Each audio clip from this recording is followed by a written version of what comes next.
Ignoring his final plea, Gran flung the torch into the deep darkness. She smiled and exhaled in relief. Mr. Nuncreed moaned in resignation. The torch echoed as it ricocheted down the hole, punctuated with a thunderous thud.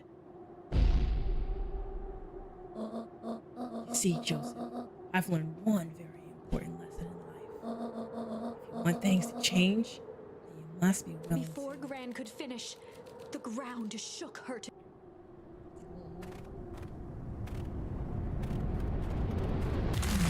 Oh, this place too. It froze everywhere. Gran only had time to spin around and run to Luca. Her attempt to shield him, an honorable but trifling act. Unflinching love, pitted against an unthinking horror, there was no contest. Her warm embrace froze in an instant. That is where they remain, fixed in place, forever. No! And so, our story ends on this melancholy scene. No! In a town brought low by its secrets, sits the frozen statues of a misguided band of meddlers. The end. Oh! Well, that was dire. On the bright side, we finally figured out where all the ice is coming from. Yeah, this was necessary. Now, we just need to find a way to deal with a mystic, unfathomable force of nature. Pretty impossible now, doesn't it? Alright, so we already did the weep. We did all these. We need more charms. We did that, we did that, we did that. Alright. So now we are forced to do nothing but go on the right side. Oh, I love this art over here. Look at that. Oh, I love it. Oh, I love the art in this game. Alright, we're gonna go back to the time where we met with Tip and whatever, and instead of... We'll see. Iggy took a step towards Luca, his sneer lit by the glowing puddle. Beck could see tears welling in Luca's eyes. His fist clenched. Some things about Beacon Pines were very different from the city, but a bully from a hayseed town is really no different from a city bully. Beck took a deep breath and thought, well, time to bust out the tickles. Well, Wonder what this is time about. to bust out the tickles. Tickle him, Beck. Get him. Hey, Tish, want to see something cool? Yup. Check it. Beck lunged forward and began to tickle under Tish's arms. like it's rubbing her back. What the? Tish, is she tickling you? Yup. Yup. Yup. Tears began to form in Tish's eyes as she gasped for breath between gales of laughter. Beck redoubled her efforts until Tish finally had had enough. What just happened? She seems nice. Sorry for the interruption. I think you were just threatening us. Iggy's eyes darted around, a realization dawning on his face that he was now outnumbered. I just remembered. I have somewhere to be. See you around, new kid. Iggy kicked at the puddle before making his escape. Oh no, Beck! No! Beck's gonna turn into a monster now. Whoa. What a creep. Beck, I think you got a little ooze in your hair. Beck shook the ooze out of her hair as best as she could. Is it bad? Oh, that's pretty cool. I love that now. That is a stylish hair, Dad. That's what was it? What hairdo? What do they call that? I know they call it like the skunk line or something in your hair. I don't know, it's like a trend these days. What's not a trend these days? Let's talk about it. It depends. What are your feelings about having a more mature, refined look? Oh God. Chapter 4. The vest policy. This is really gonna go down a whole different route now. Iggy's not affected. Luca paused for a moment, catching wow. his breath. He'd only just met Beck, and somehow he already managed to drag her into this mess. Yeah, we're good at that. Hopefully he could make it up to her. But finding Rollo was his primary concern. Oh yeah, we're still looking for Rollo, that's right. I gotta say, something's going wrong in this, I just don't remember what. But let's find out. Not this way. Oh, can't go around the ooze, or go through the ooze. Oh, snap! I was trying to go to the left, that scared me. Luca, what are you doing out here? And why did a kid with gray hair just pass us in a panic? Roxy and Fitz looked drained. It was clear they'd spent all day searching. That's Beck. I don't care who she is. What happened?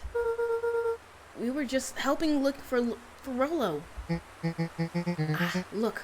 Luca, I need you to start telling the truth. Roxy's temper could often be dismissed as the impatience of an older sibling, but this was the most intense Luca had ever seen her. Oh, wow. Her eyes were wild and unfocused, looking straight through Luca. We're running out of time. In a torrent of rambled words and tears, Luca broke down. Rollo and I was just playing in Weepwood yesterday. We were investigating lights at the old Valentine warehouse, but someone was in there with a strange suit. And we hid in the dumpster, and they had a heavy bag dropped on us, and I think it was a body. And so we ran, but we get split up. And I ran home. And it's all my fault. And now my best friend might never come back. Wow. That's the first time we see, like, Luca's tears actually run down. Every other time we see, like, Luca crying, per se, it's, like, just more of, tears welled up in his eyes, not really, like, running down his face. This must be this is a very emotional time, so makes sense. Just, wow. Roxy, still exhausted and angry, softened briefly as her eyes hunted the ground in thought. With a determined sigh, she looked up at Luca. It's not your fault, Luca. Rollo's gonna be okay. I promise. Roxy drew herself up. I'm gonna fix this. Luca, go home. But I want to help. This is too dangerous for a kid. I just can't sit around. I have to do something. Roxy tried to think of the safest place to send Luca. You go back to that little tree house you two were like to play in. Wait there in case Rollo shows up. Sounds like a plan? Luca wiped his cheeks and gave a quick nod. Oh, y'all.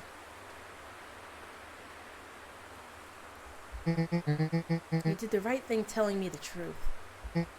Now, Scoot.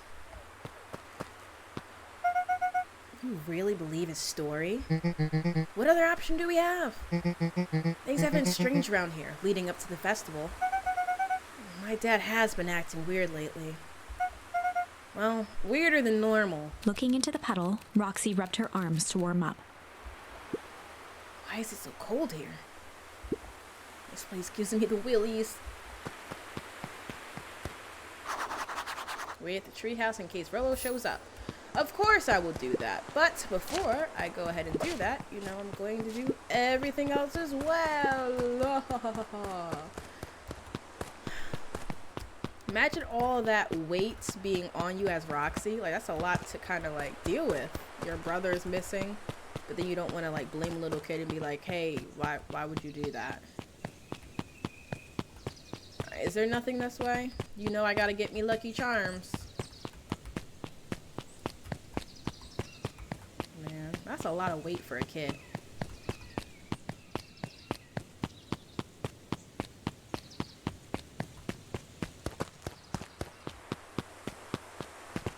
Mr. Nuncreed jumped with a start. Oh gosh. Whoa, don't sneak up on me, old fella, like that. Sorry. Who are you talking to? What? Luca motioned to the phone booth.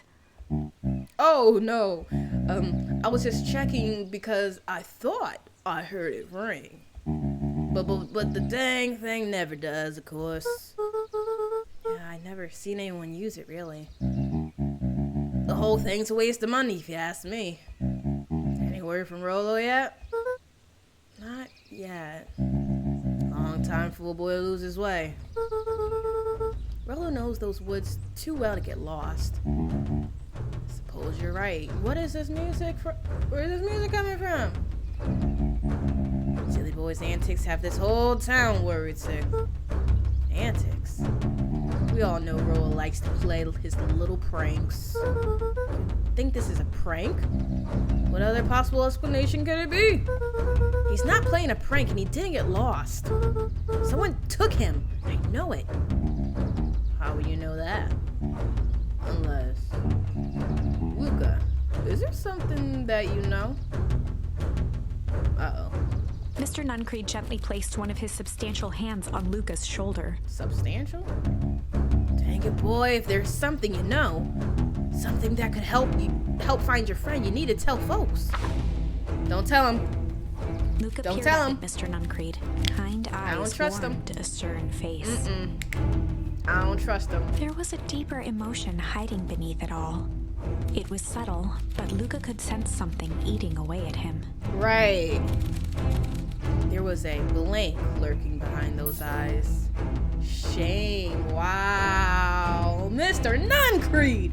What did you do? There was a shame lurking behind those eyes. A deep sadness. If Mr. Nuncreed was that worried about Rollo, maybe he could help. I don't know. Yesterday, Rollo and I was messing at the old Valentine warehouse. Mr. Nuncreed raised an eyebrow. Both of you? You were with Rollo when he went missing? Not exactly. I was hiding in the dumpster. The dumpster. What were you doing in there? At first, we were just looking around. Then something in a strange yellow suit came and dumped something on us. We both got scared and ran. That was the last I saw of him. You got scared by some garbage? Well, that's why you don't go sulking in someone's dumpster. But it wasn't garbage. I think it was a body. I'm sure it was just some trash. No, there was a name tag. It said Deep Engineering. Mr. Nuncreed's shoulders slumped. I wish you wouldn't have said that. A deep sigh bellowed God. from his chest. Well, I have to. I tried, Luca. God knows I tried to keep you safe. Luca attempted to take a step back, but Nuncreed's hand clamped down on his shoulder. I knew it! I knew we couldn't trust him. I knew it. Knew it. Both of you Van Horns just can't help yourself, can you? We were all so close to being done with this. With a firm shove, Nuncreed manhandled Luca into the phone booth. What are you doing? It's out of my hands now. The door latched shut with Oh, a mechanical Lord. hiss. Y'all are crazy. Mr. Nuncreed! Crap. As Luca pounded the glass, the floor dropped from under his feet. Lord. The inside of the phone booth was now a loose capsule, plummeting at gravity's whim. Luca winced and pressed his hands to the walls. No. As he braced for impact, the capsule hurried to a surprisingly smooth stop. He felt a cold rush of air and opened his eyes with hesitance. Two large figures in hazmat suits occluded his view. Oh, Lord. Luca heard the deep, resigned voice of Mr. Nuncreed over an intercom. He knows too much. The government. The end. So I died? Wait. No. Jeez! That was a quick death. This isn't the end. Sound like it. I know there's still much more. Somehow this went wrong. Yeah, I can say that. Okay, let's try something else. I wish we had another charm instead of that, shame.